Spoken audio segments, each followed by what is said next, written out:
Paz, Senhor, meus irmãos, em Cristo Jesus, Deus vos abençoe por vocês estarem aí. Hoje estamos na lição número 8, ordenança para confessar os pecados e perdoar as ofensas. E você que ainda não está inscrito no nosso canal é convidado a se inscrever, clicar no sininho para você receber as notificações todas as vezes que lançarmos novas lições. E hoje, aliás, antes de começar a aula, se você quiser esses slides, tá? É só você clicar no link que está embaixo do vídeo, tem um link do WhatsApp, clica nele, ok? E você vai entrar num grupo, né? No grupo onde eu coloco esses slides gratuitamente para as pessoas, ok? Muito bem, vamos aqui ordenar para confessar os pecados e perdoar as ofensas. No seu texto áureo, disse: quando estiveres orando, perdoai se tens alguma coisa contra alguém, para que o vosso Pai que está nos céus vos perdoe as vossas ofensas. Marcos, capítulo 11, versículo 25. A verdade aplicada. O perdão é uma ordenança bíblica. Precisamos exercitar o perdão nos nossos relacionamentos. Nós temos três objetivos. Primeiro, ressaltar que o perdão é uma ordenança bíblica. Segundo, mostrar que a base do perdão é o arrependimento. E terceiro, falar que precisamos exercitar o perdão.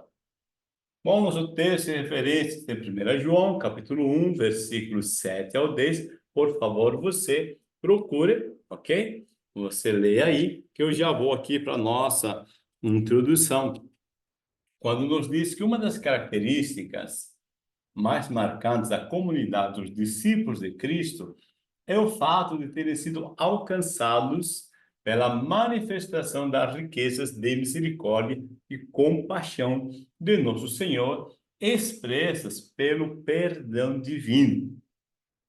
Assim, pois, como foram perdoados e ingressaram na comunidade, devem expressar nos relacionamentos interpessoais o perdão que receberam, pois é o que o próprio Senhor Jesus Cristo ordenou. Então, aqui, nos coloca, né, que uma marca, tá, do cristianismo é que nós fomos alcançados pela graça de Deus, pela misericórdia, pela compaixão do Senhor. Então, isso todo cristão, toda pessoa que aceita Jesus sabe disso. Agora, nós fomos alcançados pela misericórdia e também isso deve reverberar, né? Deve refletir, tá, nos relacionamentos interpessoais. Vamos ver hoje isso. Primeiro tópico, precisamos do perdão de Deus. Três subtópicos que ele contém: a necessidade do arrependimento, a necessidade da confissão para o perdão e o constante pedido de perdão. O significado de perdão é remissão de pena, não imputar mais o erro, cancelamento de uma dívida ou uma ofensa. O perdão, do latim perdonare, que é a ação de perdoar, aceitar ou pedir desculpas, se redimir em relação a algo de errado. A doutrina bíblica do perdão envolve nosso relacionamento com Deus e com o próximo. O perdão de Deus para nós remove a culpa e restaura a nossa comunhão com Ele. Então, a princípio, tá, nós vamos pensando, né, nesse conceito de perdão. Tá? A ação de perdoar e aceitar ou pedir desculpas. Né? É interessante que quando nós vamos percebendo durante a aula, tá, como é benéfico nós receber e nós também perdoar, tá? Vocês vão perceber que, de alguma forma, tá, quem recebe o perdão se alivia de muita coisa. E quem emite perdão também se alivia de muitas coisas, tá? Muitas vezes o perdão vai vir com cura, inclusive no corpo, tá? Já que nós vamos ver aqui. Necessidade do arrependimento. Quando na primeira pregação do apóstolo Pedro, várias pessoas ficaram com seus corações compungidos e perguntaram: que faremos? Então, a exposição da palavra e a ação do Espírito produziu em alguns o interesse em saber o que deveriam fazer para serem salvos e aceitos por Deus. A resposta foi: arrependei-vos para perdão dos pecados. O perdão de pecados está intimamente conectado ao arrependimento. Veja, eu não tenho como obter o perdão se não passar pelo processo do arrependimento. Os dois estão intimamente conectados.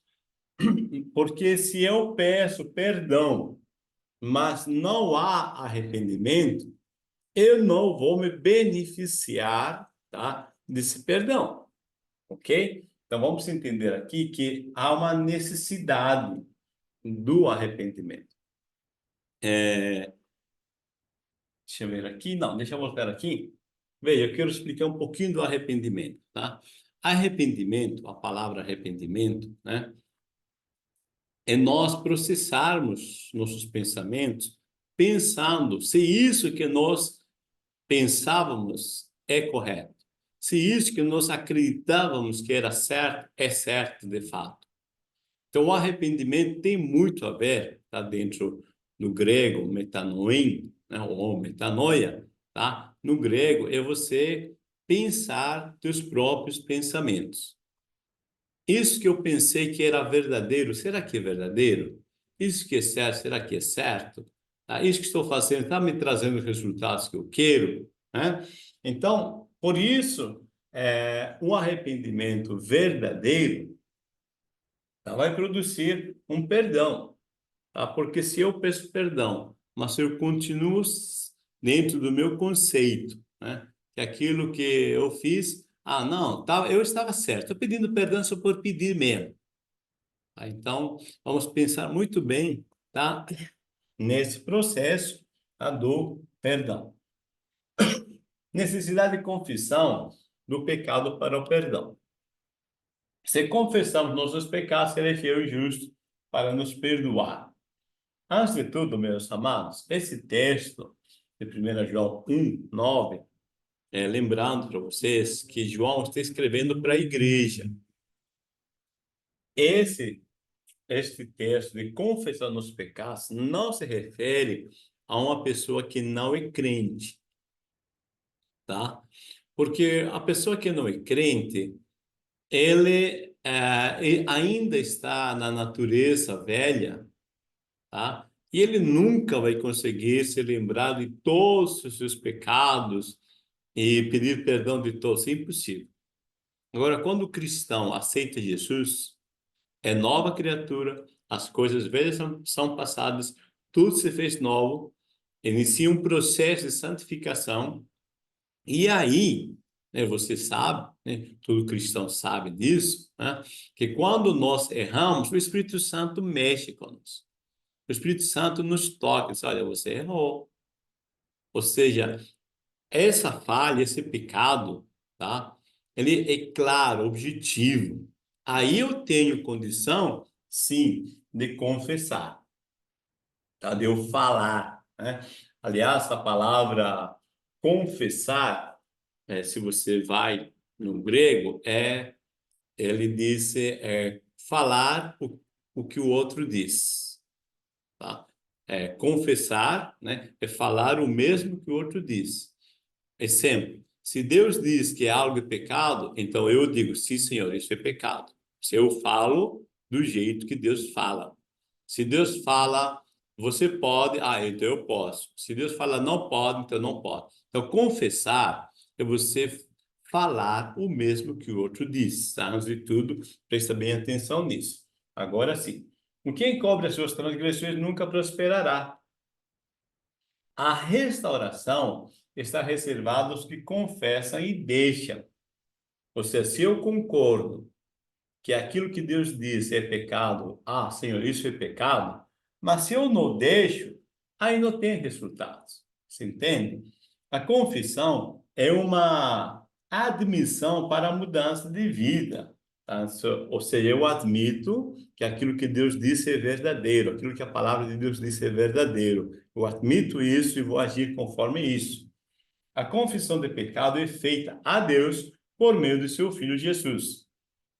Davi reconheceu: enquanto eu me calei, envelheceram os meus ossos pelo meu bramido em todo o dia.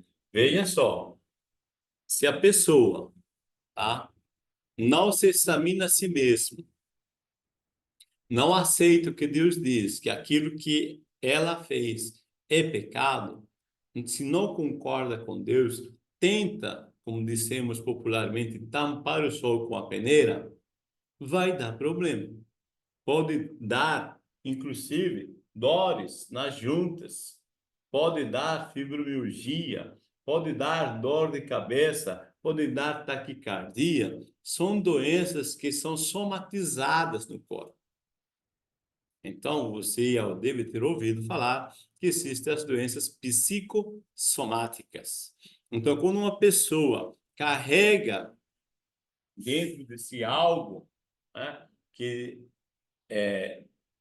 quebrou a lei de Deus, né, ou seja, cometeu uma falha, um pecado, tá? E ela não confessa isso, não concorda com Deus, não fala claramente: eu errei, isso que eu fiz, eu errei, tá? Não estou dizendo você falar publicamente, estou dizendo você falar com Deus, você concordar no mais profundo do teu coração.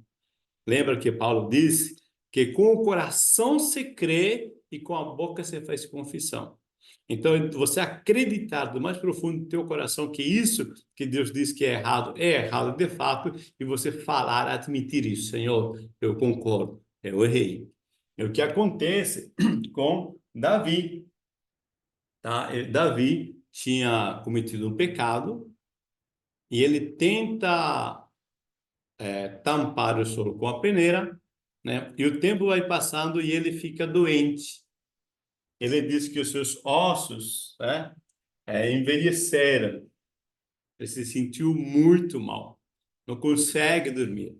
Então, quando o cristão peca, o Espírito Santo claramente vai dizer onde é que está esse erro.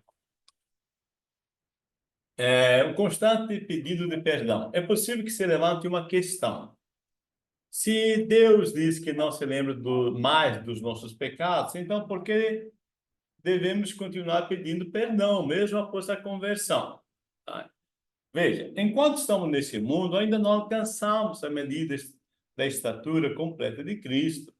Por isso, a necessidade constante de vigilância e oração, continuamos pedindo perdão pelos cometidos após, né, a conversão, pelos pecados cometidos após a conversão, no dia a dia. Faz parte do processo da santificação. Então, quando a Bíblia diz que Deus não se lembra mais dos nossos pecados, é o momento que eu disse que quando aceitamos Jesus, nos tornamos nova criatura, as coisas velhas se passaram, tudo se fez novo, tá? Só que toda pessoa que aceita Jesus, mesmo que seu passado é perdoado por Deus, Deus perdoou todo o nosso passado, agora, tá? No momento que aceita Jesus, Deus te santifica, Deus te purifica, Deus faz que você seja como uma criança recém-nascida, santo. Só que aí inicia um processo de santificação em que nós temos ainda uma natureza adâmica. Os pensamentos, as experiências, as crenças negativas, tudo está aqui na nossa mente, no nosso coração. Então, isso eu preciso trabalhar, tá? Porque antes de aceitar Jesus, nós temos hábitos maus, negativos, e às vezes nós continuamos cometendo algumas falhas. Tá? Às vezes consciente ou inconscientemente, querendo, não querendo, às vezes cometemos as falhas. Então, aí eu sei que eu preciso pedir perdão. Tá? Então, esse pedido de perdão constante se refere a esse processo da santificação contínua, tá? Também chamado na teologia santificação progressiva, porque todos os dias, tá? É mais ou menos assim, tá? Eu estava no pecado, saí do pecado, aceitei Jesus. É o ponto zero agora. Só que para cá tem outro lado. É eu me aproximar mais de Deus, tá? Então, à medida que eu vou me aproximando de Deus, eu vou me afastando dessa vida pecaminosa que antigamente tinha. Eu nasci de novo, mas eu preciso progredir, tá? Em direção a Deus. A cada dia, sendo transformados de fé em fé, de glória em glória. Credor incompassivo.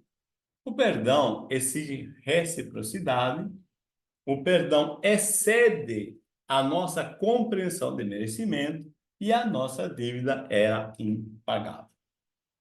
A parábola de Jesus sobre o credor incompassivo nos fala figuradamente sobre o perdão divino, dando-nos uma resposta, uma instrução correta do procedimento do cristão para com seus semelhantes, assim como fomos perdoados por Deus. Então, nessa parábola, Jesus vai nos chamar a atenção que muitas vezes, né, nós queremos, quando nós erramos, tá? Quando nós devemos, nós gostaríamos de ser perdoados, nós achamos bom, né? Só que quando os outros nos devem, aí nós não nos colocamos na posição da pessoa como devedora, né? Então, vamos entender aqui, veja, a falta de reciprocidade mostra a ausência de reconhecimento e justiça. A reciprocidade significa dar e receber. Por isso, uma condição essencial para a qualidade das relações entre as pessoas. A falta de reciprocidade mostra um coração endurecido para o perdão, mostra ingratidão e egoísmo, só pensa em vem a nós, né? Mostra uma consciência fraca e enferma. A vida sempre tem os dois lados, né? Se de alguma forma eu recebo, tá? Eu devo aprender a compartilhar. Agora veja, se eu não planto, futuramente eu não tenho o que colher. Não adianta, tá? Vamos imaginar aqui que é uma terra, né? Estou na minha sala de aula, mas vamos imaginar que essa é a terra, tá? Aí eu fico orando ou pensando positivamente, amanhã eu vou colher. Aí eu venho aqui e eu olho para a terra e disse, eu quero colher. Se a terra pudesse falar, me diria, você não plantou? Você vai ter colheita quando plantar. Então, na vida é assim, uma lei de plantação e colher, tá? Se eu recebo, eu devo dar. Se eu não dou, amanhã eu não tenho o que mais receber, ok? Olhando pelo lado humano, nenhum dos dois merecia ser perdoado, nem o servo nem o conservo, porque eles tinham uma vida real que não foi paga. Por isso, o perdão vai além do nosso entendimento, pois o merecimento não é computado, mas é o amor, a graça, a misericórdia de Deus que faz acontecer o perdão em nossas vidas, tá? Então, o ponto aqui, como o nosso autor coloca, não é o merecimento.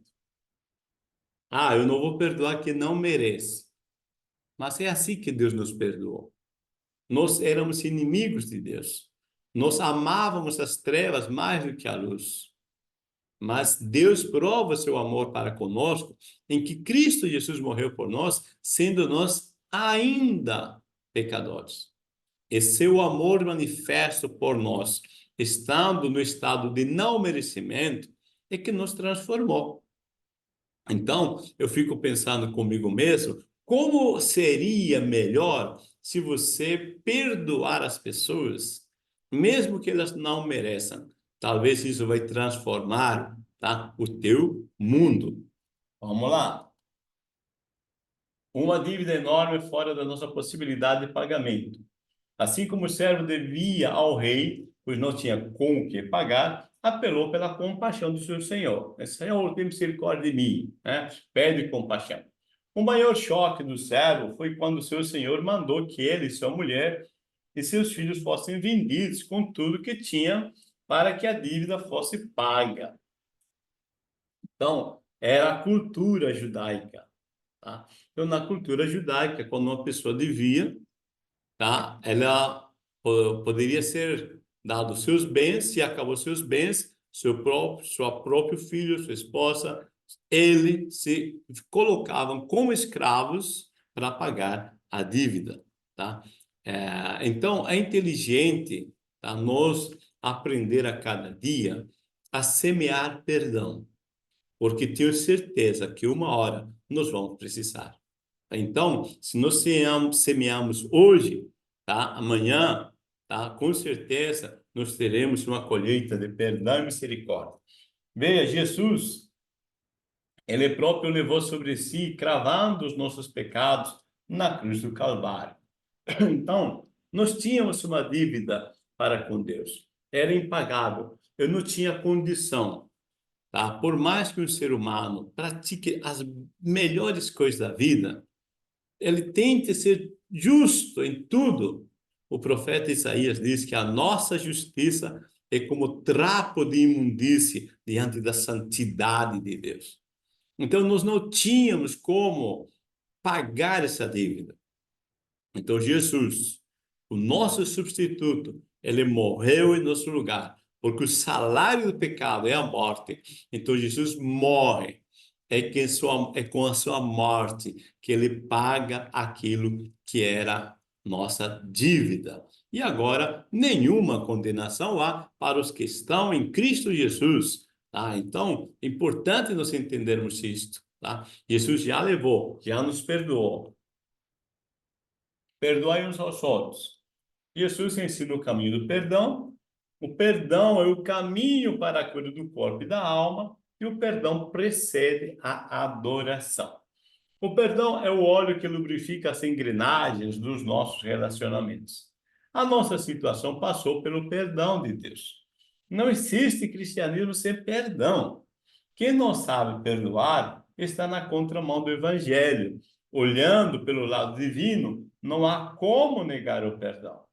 Ser cristão sem exercer o perdão é uma grande incoerência. Nossas atitudes em relação ao próximo refletem nosso relacionamento com Deus. Olha só, se Deus nos aceitou a cada um de nós sem exigir mudança, Deus não falou assim, olha, quando você melhorar nesse quesito, quando você parar de fazer isso, aí eu vou aceitar você como meu filho. Não, Deus não fez isso. Ele morreu por nós, acreditou em nós, pagou por nós, investiu por nossa vida, mesmo nós ainda estando no estado pecaminoso. Tá? Então, eu devo entender, tá, que eu não tenho a condição de exigir mudança das pessoas para depois eu dizer, agora eu te perdoo. Porque Deus não fez isso comigo. Tá? Deus me aceitou do jeito que eu sou. Então, vamos tentar imitar nosso Deus, nosso Pai, né? A Bíblia nos diz que se nós somos filhos de Deus, logo devemos imitar Ele. Então, nada de exigir mudanças. Tá? O teu papel, o nosso papel é perdoar. Mas se o outro não mudar, o outro e o outro. Teu papel é você ter paz consigo mesmo, tá? Então, ser cristão sem exercer o perdão é incoerência. A importância do perdão surge porque as pessoas nos seus relacionamentos interpessoais poderão ferir umas aos outros, voluntária ou involuntariamente, com palavras agressivas ou ditas fora de hora, por atitudes inconvenientes ou comportamentos incompatíveis. Normalmente se consegue o perdão, mas a confiança fica abalada e é difícil de conquistar na plenitude anterior. Perdão é para produzir restauração e misericórdia. Então, vamos entendendo. De alguma forma, às vezes, nós erramos. Mesmo sem querer, você fala algo num tom de voz e a outra pessoa já diz, tá, então você está me chamando disso. Você acha que eu sou assim, assim. Você diz, não, mas eu não quis dizer isso. Mas aí outra pessoa diz, não, você falou. Você, desse jeito que você disse, é isso mesmo. Você, sem querer, tá? Acabamos gerando algo negativo, às vezes, nas pessoas. Então, vamos entender, tá? Que nós somos seres humanos, a outra pessoa é um ser humano, Às vezes a outra pessoa não quis ferir você. Simplesmente ele se expressou do jeito que sabe se expressar. Então, nesse ponto, é importante a gente se colocar no lugar do outro. Se fosse eu que estivesse falando, gostaria que os outros interpretassem que tudo que eu falo é negativo, né? Como seria diferentemente melhor se eu compreender as pessoas que são seres humanos igual a eu que sou ser humano? Então, o perdão, tá? Ele vai trazer para nós restauração. Agora aqui coloca assim: normalmente você consegue perdão, mas confiança fica abalada. Ok.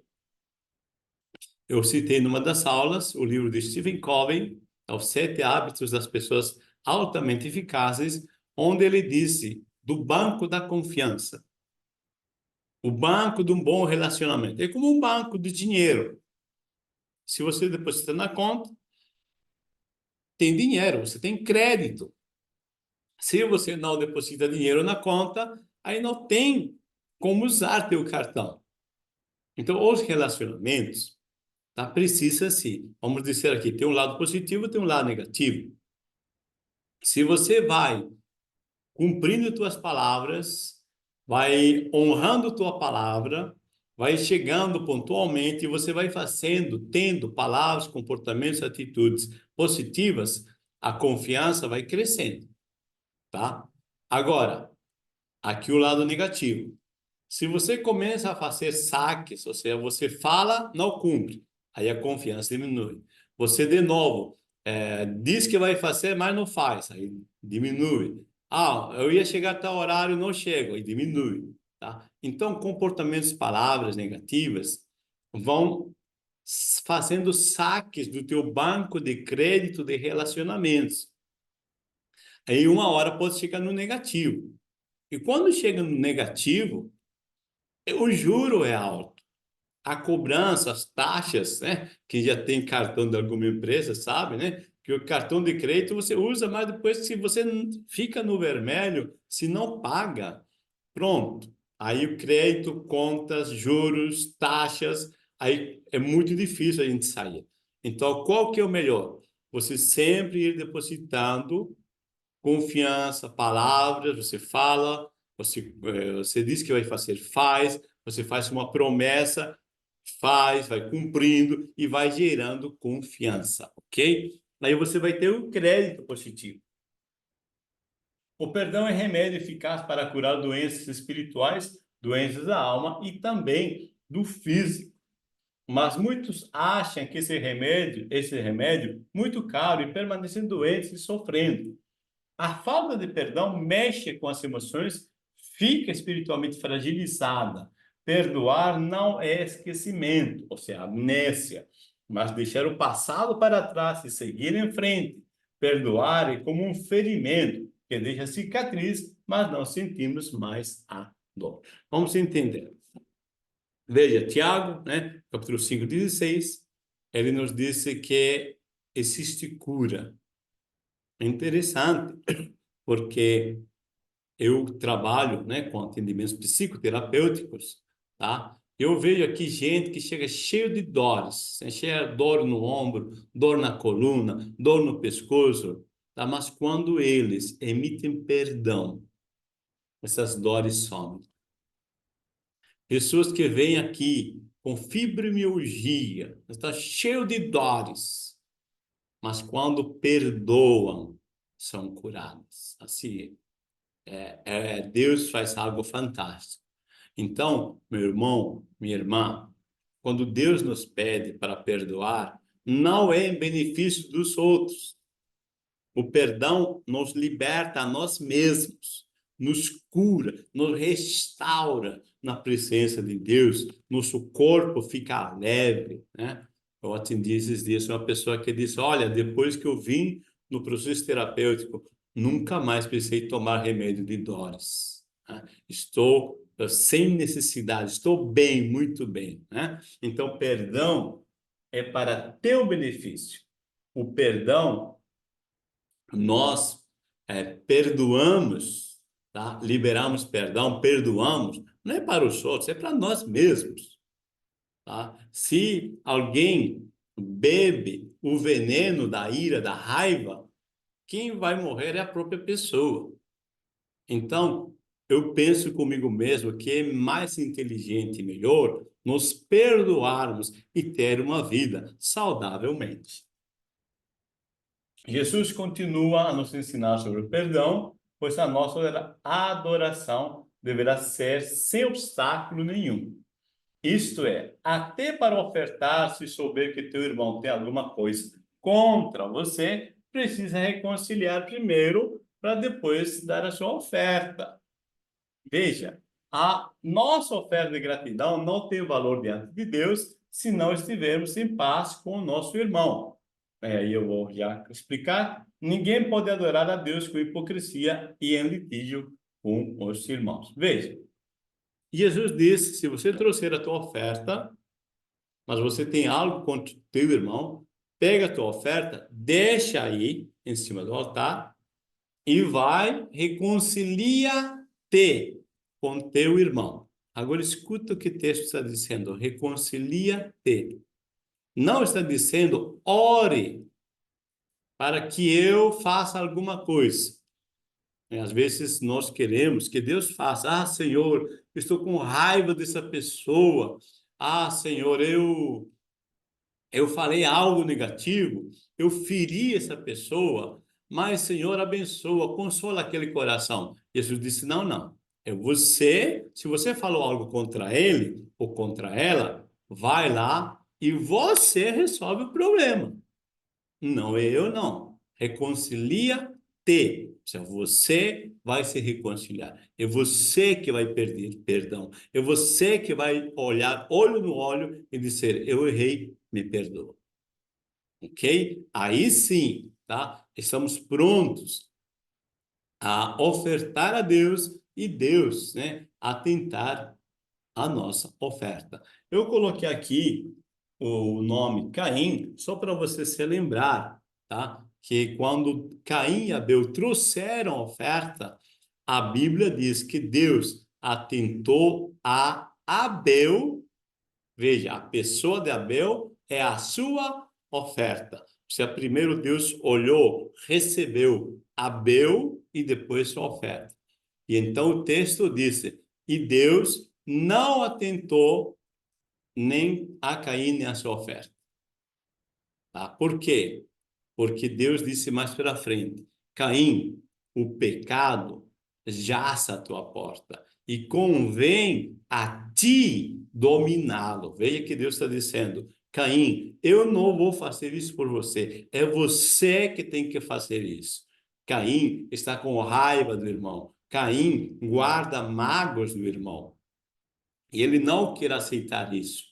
Tá? E por não aceitar isso, essa ira, essa raiva vai crescendo, como disse o autor aos Hebreus, né? A raiz de amargura vai crescendo e dá o fruto que é o assassinato do próprio irmão. Então, perdão é algo que depende de cada um de nós. Deus não vai fazer. É você e eu que temos que tomar a decisão.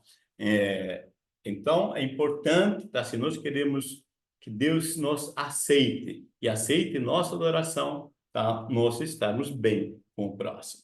Concluindo, ressaltamos que o perdão é uma ordenança bíblica, mostramos que a base do perdão é o arrependimento e falamos que precisamos exercitar o perdão. Meu amado irmão, minha irmã, viva sua liberdade, quebre as correntes, tá? Seja livre, perdoe, tenha saúde, viva o melhor de Deus. Deus vos abençoe, meus amados. Boa escola bíblica para todos os irmãos. Paz do Senhor Jesus.